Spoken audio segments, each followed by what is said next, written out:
Buenas tardes a todos. Nosotros somos el equipo número 8 que está conformado por Andrés Román Vargas López y su servidora Claudia León Zavala. El tema que el día de hoy venimos a exponer son las excepciones y defensas oponibles contra las acciones judiciales derivadas de un título de crédito. A continuación, mi compañero Andrés Román Vargas López les explicará los temas que le fueron asignados en la presente exposición. Buenas tardes, compañeras y compañeros. Yo les voy a exponer los siguientes temas, lo que es la distinción entre excepción y defensa. El doctrinario Eduardo Couture define las excepciones como el poder jurídico de que se haya investido el demandado, que le habilita para oponerse a la acción promovida contra él. La excepción es la facultad que tiene el demandado para oponerse frente a la pretensión del actor.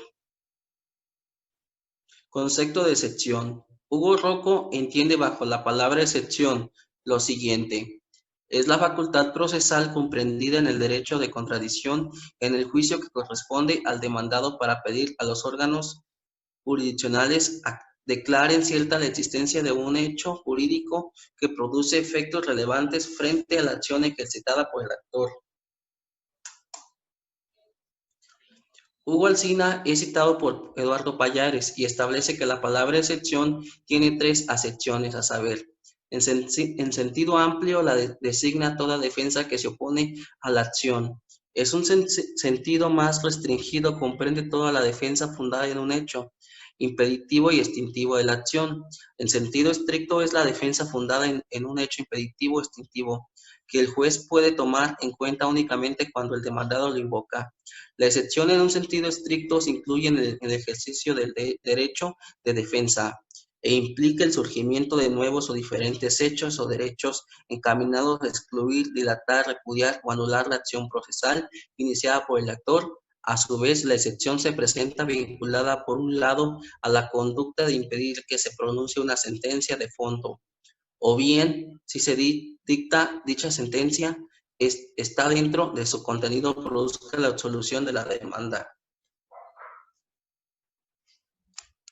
Concepto de defensa. El concepto de defensa se vincula a cualquier conducta que genera negación de los hechos y derechos constitutivos de la pretensión, obligando al juez a estudiar todos y cada uno de los elementos de la acción procesal consignados en la demanda.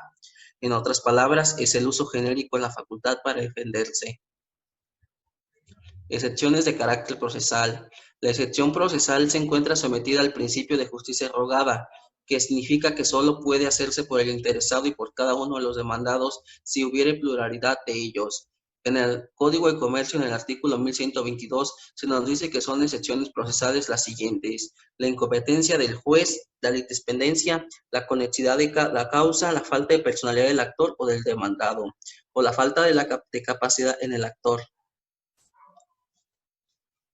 La contradicción de tesis 7195, en la cual la primera sala de la Suprema Corte determinó al resolver la contradicción de tesis, la prescripción de la acción cambiará como excepción procesal, prevista en el artículo 8, fracción quinta de la Ley General de Títulos y Operaciones de Crédito. Se encuentra sometida al principio de justicia rogada, que significa que solo puede hacerse valer por el interesado y por cada uno de los demandados si hubiere pluralidad de ellos. Se señala que contra las acciones derivadas de un título de un crédito, solo pueden oponerse las excepciones y defensas de prescripción y caducidad y las que se basan en la falta de condiciones necesarias para el ejercicio de la acción, y con el diverso numeral del artículo 1327 del Código de Comercio, que establece que la sentencia solo debe ocuparse de las acciones deducidas y las excepciones opuestas respectivamente a la demanda.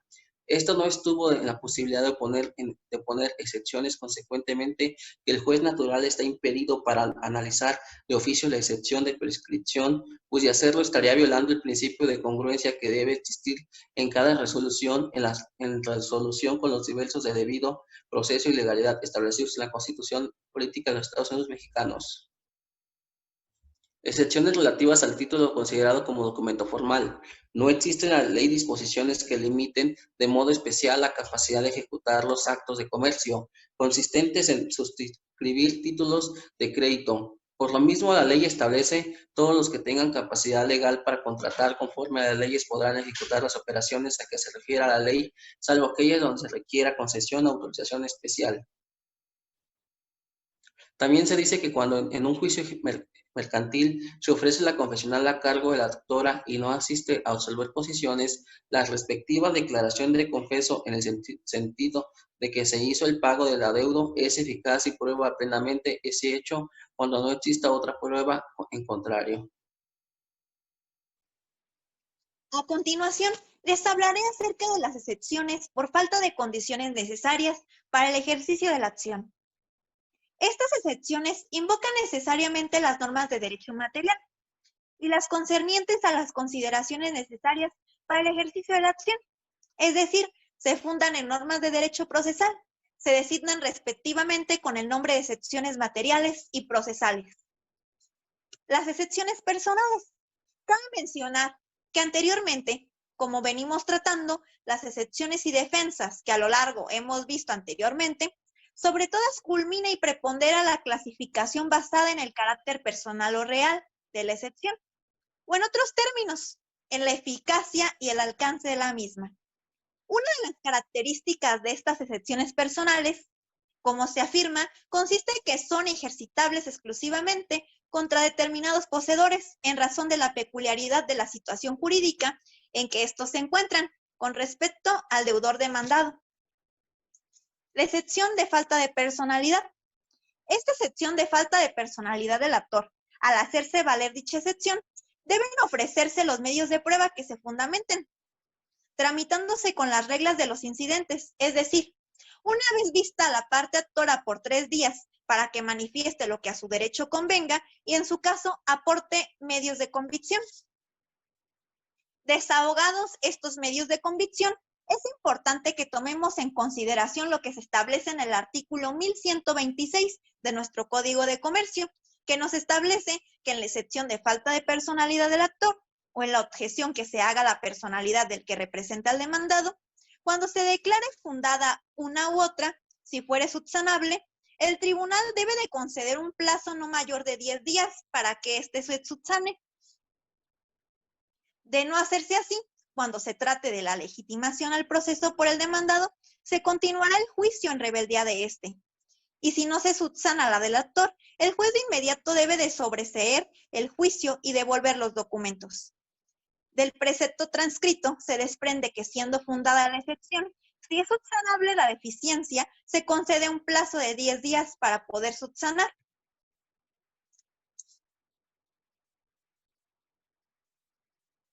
Continuaré explicando cuáles son las excepciones que pueden oponerse contra la acción derivada de un título de crédito, es decir, el estudio de nuestro artículo 8 de la Ley General de Títulos y Operaciones de Crédito.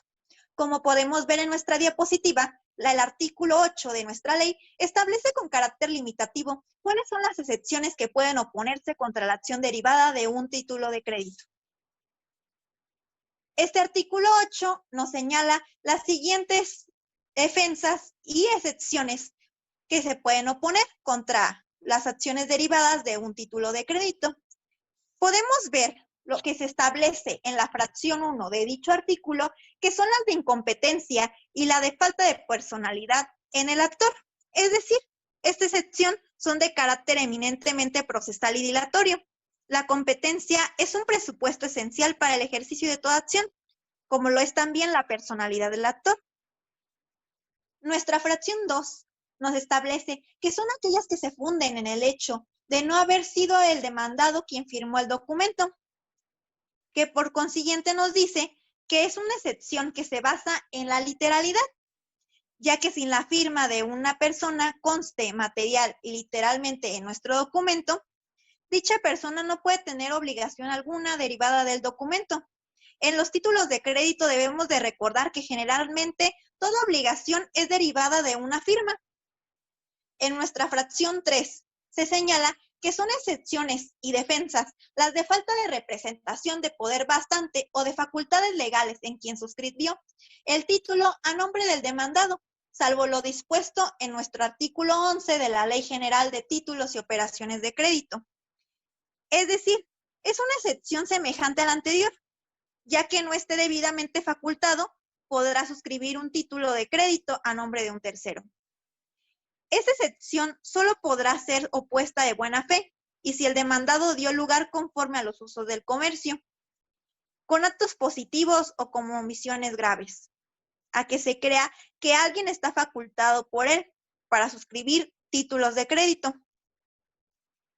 En la fracción número 4 nos establece que son aquellas que de haber sido incapaz el demandado al suscribir el título. Es decir, los actos de los incapaces no pueden, en términos generales, producir una obligación jurídica. Se trata de una excepción semejante a las dos anteriores, como lo pueden notar.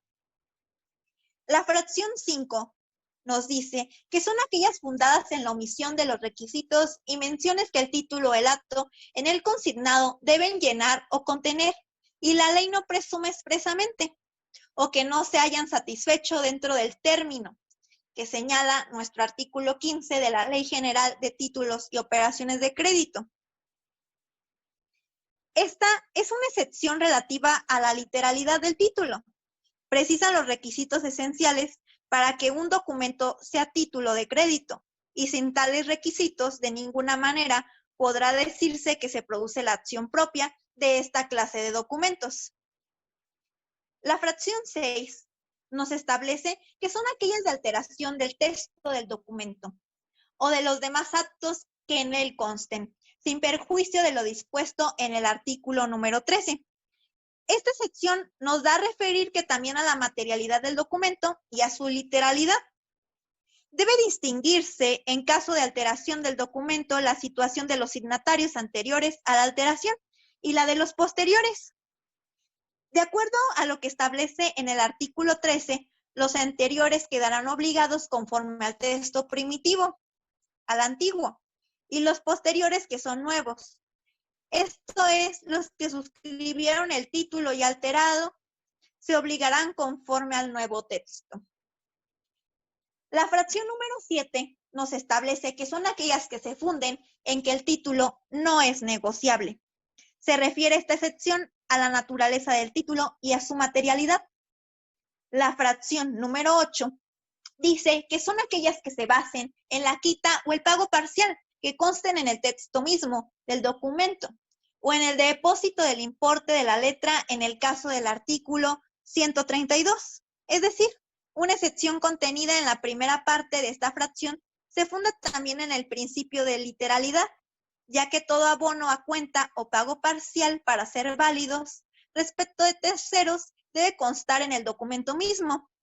Nuestro artículo 132 de la Ley General de Títulos y Operaciones de Crédito regula una institución equivalente al pago, es decir, cuando el tenedor, que puede ser desconocido por el obligado, no presente el título para su cobro, puede liberarse el obligado depositando el valor del título en el Banco de México. Podemos observar que en esta especial consignación tiene el efecto liberatorio del pago.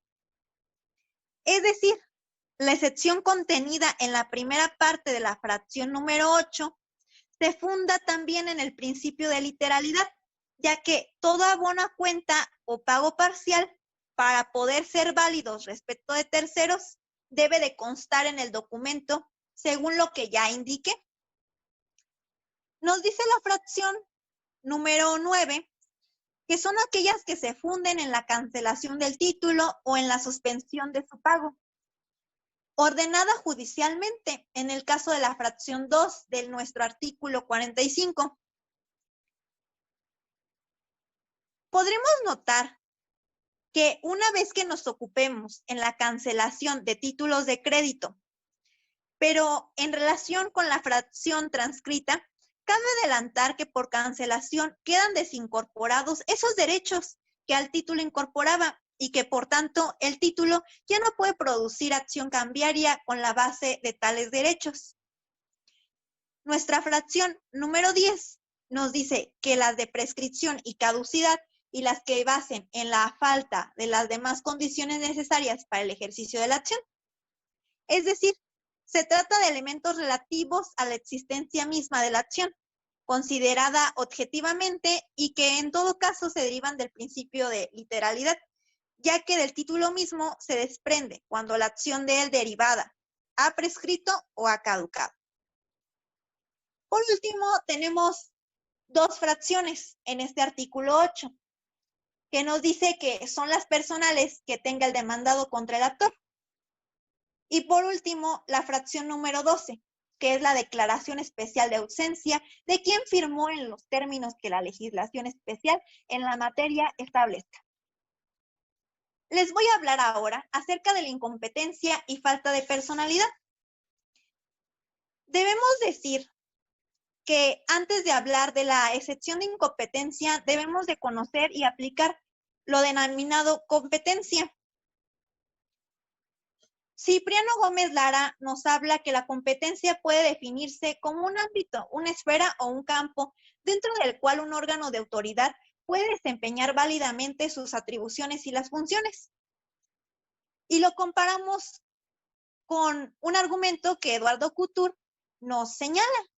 Nos establece que es medida de jurisdicción asignada a un órgano del Poder Judicial, consistente en la determinación genérica de los asuntos en los cuales es llamada a conocer en razón de la materia, cantidad y lugar.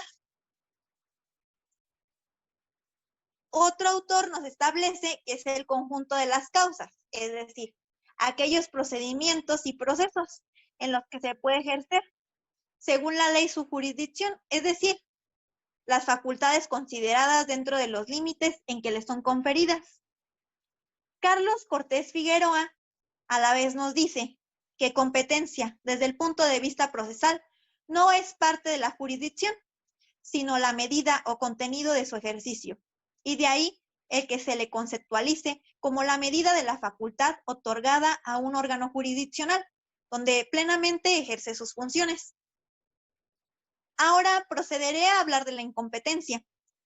La incompetencia, como lo sabemos, es un elemento negativo de la competencia, que podrá hacerse valer por inhibitoria o por declinatoria, la cual debe de proponerse dentro del término concedido para contestar la demanda en el juicio que se intente, cuyo plazo se iniciará a partir del día siguiente de la fecha de emplazamiento. Agradecemos la atención prestada y para finalizar, cedemos el uso de la palabra al licenciado Felipe para que dé la debida retroalimentación del tema antes expuesto.